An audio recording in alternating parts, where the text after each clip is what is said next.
कक्षा में बताया था पाल प्रतिहार, जिसमें आपको प्रतिहार भी हो गया है, पाल भी हो गया है, राष्ट्रकूट सत्ता की जानकारी देना है कि राष्ट्रकूट कौन थे और वर्तमान में राष्ट्रकूट कहाँ है। तो सबसे पहले मैं थोड़ा बताऊं कि ये राष्ट्रकूट लोग के लिए एक शब्द आया है रठिक। कहीं कहीं इस रठिक को लोग ऐसे लिखता है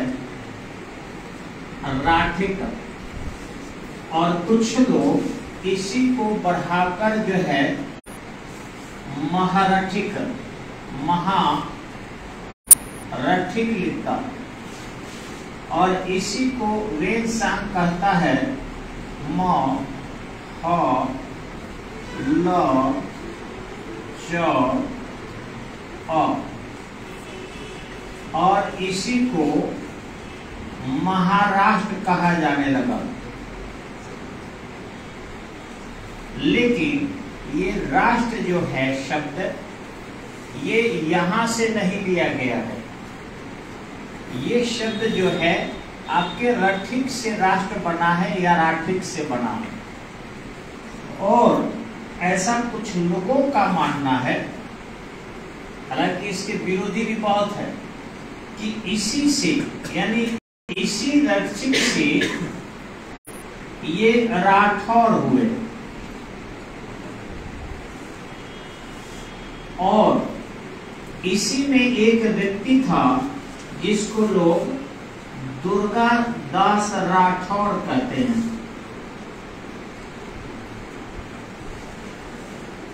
ये बहुत बात की बात है, ये औरंगजेब की समय की बात है, और उसी समय शिवाजी भी थे। शिवाजी नहीं रहे तो उनके पुत्र कौन हुए? संभाजी हुए। संभाजी के पुत्र कौन हुए? साहू हुए। तो ये सारी चीजें हैं, ये बात की चीजें हम एक एक करके चर्चा करें। लेकिन ध्यान रखें कि जब भी कहीं योग्यता की बात की जाती है तो अयोग्यता भी आती है। एक ही परिवार का अर्जुन भी था और उसी परिवार का दुर्योधन भी था।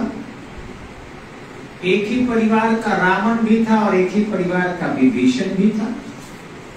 एक तरफ स्त्री की रक्षा के लिए राज्य छोड़ दिया विभीषण, और रावण अपने बहन के गुमान के बदला लेने के लिए सीता का हरण कर लिया।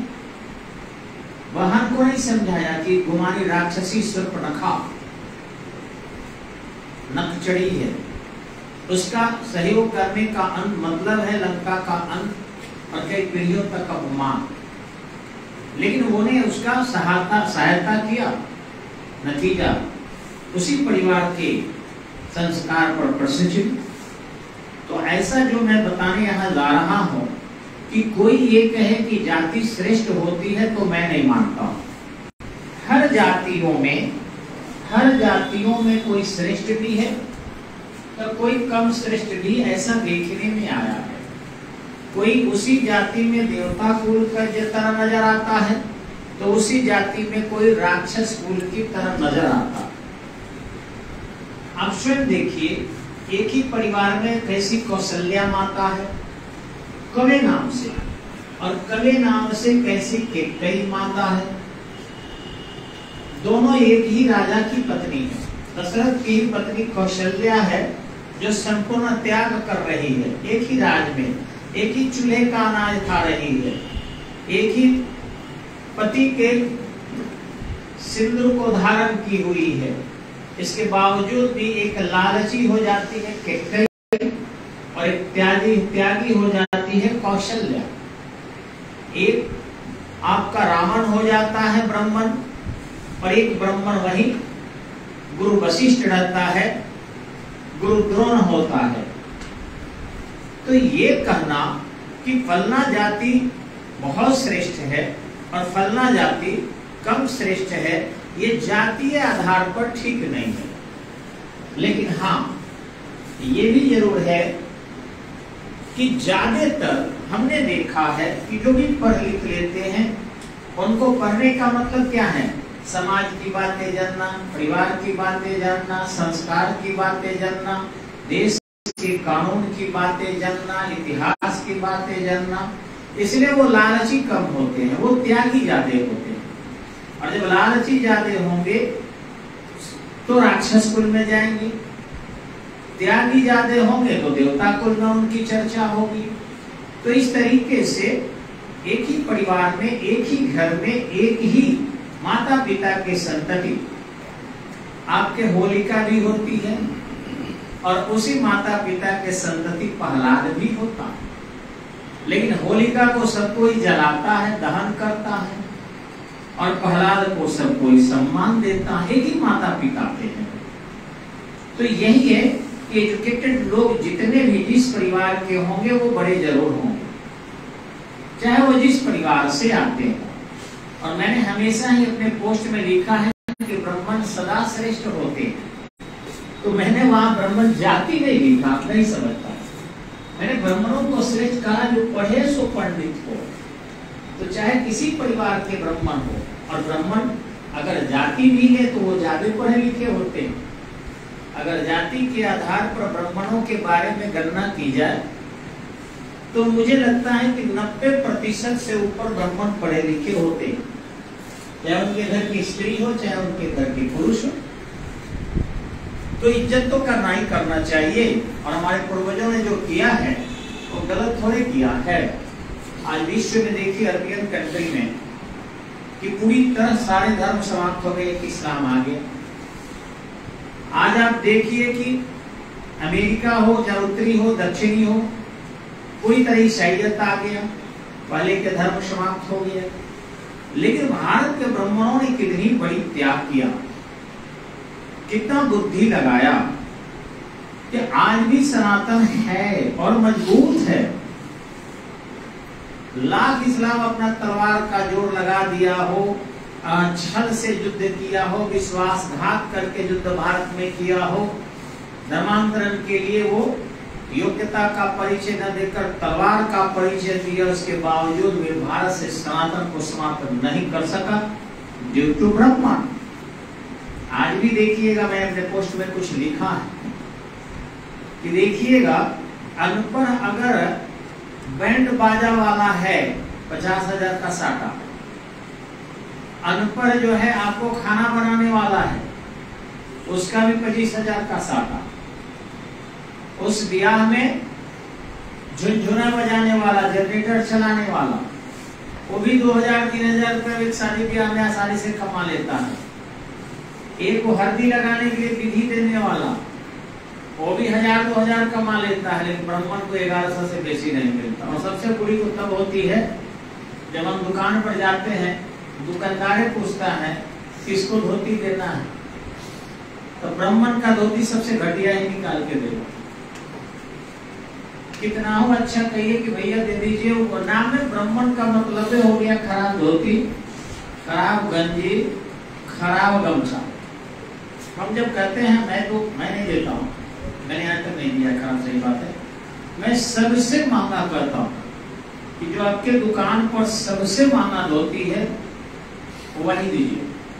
तब वो महंगा नहीं देता है, 350 में दे के रह जाता है। कदा 350 में मोटा पाड़ के आपको गमछा भी आता है, गंजी भी आता है और धोती भी आता, उतना ही करा जाता। आपको 1,000 रुपए की धोती नहीं मिलता, पता नहीं कहा 2,000 का मिलता तो वो देता आदमी, लेकिन वो चाहता है 60 रुपया का धोती दे दुकानदार, उसको सबसे खराब दीजिए और सबसे उम्मीद उसी से कीजिए। आप देखे होंगे जनरली ब्राह्मण अगर प्याज खा लेता है तो पंडित होकर प्याज खा रहे, ब्राह्मण यदि लहसुन खाता है तो ब्राह्मण होंगे। और मजाक किसी जाति का उड़ाना है तो ब्राह्मण तो आजकल ताजू पी रहे हैं, ब्राह्मण तो आजकल दारू पी रहे हैं, ब्राह्मण तो आजकल मछली खा रहे, तो नहीं खाएगा, उसके भोजन पर क्यों रोक लगाओगे? तो ये कौन सा हक है? तो मेरा ऐसा मानना है कि सबसे ज्यादा अगर अभी भी सम्मानित कोई है तो पढ़ा लिखा विद्वान है, और पढ़े लिखे चूंकि ब्राह्मण लोग ही ज्यादा हैं अतः सम्मानित है। यहाँ ये देखते हैं, ये जो राष्ट्रकूट थे, इसका जो प्रथम शासक था उसका नाम था दंतिदोल। क्यों मैं पढ़ाना इन टॉपिक को चर्चा कर रहा हूं, कहीं ना कहीं आपके विषय पर आएगा कि ये अपने क्षेत्र विस्तार करना नहीं चाहते थे, इनके पास कोई युद्धास्त्र बहुत बड़ा नहीं था। मैंने पिछली कक्षा में किया था कि ये जो पाल थे ये हाथी को लेकर और युद्ध में जाते थे, ये अरबियन घोड़ा को लेकर युद्ध में जाते थे। लेकिन ये जो थे इनकी सबसे अच्छी पद्धति थी युद्ध का दुर्ग। दुर्ग मतलब दो प्रकार के होते हैं, एक किला जैसे लाल किला और एक होता है किलाबंदी सेना की। इनमें इतने कुट कर योग्यता थी, कौन सेना आगे रहेगी, कौन पीछे रहेगी, कौन मध्य में रहेगी। जहां जाते थे सेना को सेकंडों में ऐसा सजा देते थे कि इनको हराना बड़ा मुश्किल था। और ये तीनों शक्तियों में सबसे शक्तिशाली यही थे, लेकिन इनके अंदर लालच नहीं था। ये कई बार कन्नौज पर आक्रमण किए, कभी ये प्रतिहार को हराए, कभी पाल को हराए, लेकिन कभी भी यहाँ अपनी सत्ता स्थापित नहीं की। ये प्रतिहारों से संघर्ष इसलिए कर रहे थे क्योंकि इनके भय था कि प्रतिहार यदि कन्नौज पर अधिकार कर लेंगे, एक कन्नौज है आपका, ठीक है, तो इन्हें भय था कि ये अगर कन्नौज पर अधिकार कर लेंगे तो ये मालवा क्षेत्र होकर राजपूत पर हमला कर सकते हैं और राजपूत तब सुरक्षित हो जाएंगे और उनके राज्य को अपने कब्जे में ले लेंगे।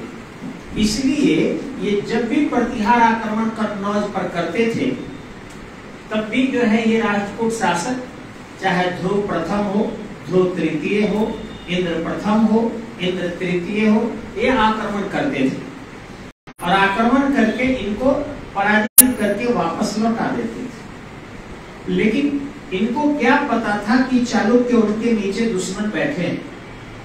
आपको आश्चर्य करेंगे, इन्होंने पत्थर में जिस तरीके से मंदिरों का निर्माण किया, एकाश्म पत्थर का, एक ही पत्थर में मंदिर भी, दरवाजा भी, उसका गेट भी, उसके अंदर देवता भी, कहीं कोई जोड़ गांठ इन्होंने नहीं किया था। जितना कला के प्रति इनका समर्पण था। इनके राज्य में महिलाओं को पूरी तरह सुरक्षित रखा जाता था। ये कभी हमला करते थे, ऐसे तो ये तीनों के इसी प्रकार के थे। इनके युद्ध में महिलाओं को जो है नुकसान नहीं पहुंचाया जाता था, बच्चों को नहीं नुकसान पहुंचाया जाता था, फसल को नुकसान नहीं पहुंचाया जाता था, वृद्ध को नुकसान नहीं पहुंचाया जाता था। और यदि युद्ध क्षेत्र में भटका हुआ कहीं बालक मिल गया, महिला मिल गई, वृद्ध मिल गए, तो सुरक्षित दुश्मन के खेमे में भेज दिया जाता था कि ये तुम्हारे लोग हैं, इनको तुम देखो। उनसे युद्ध नहीं था, वो जनता से नहीं लड़ते थे। जब भी युद्ध करते थे तो सेना से लड़ती थी। आज देखिएगा पाकिस्तान हमला करता है तो जनता के बीच बम ब्लास्ट करता।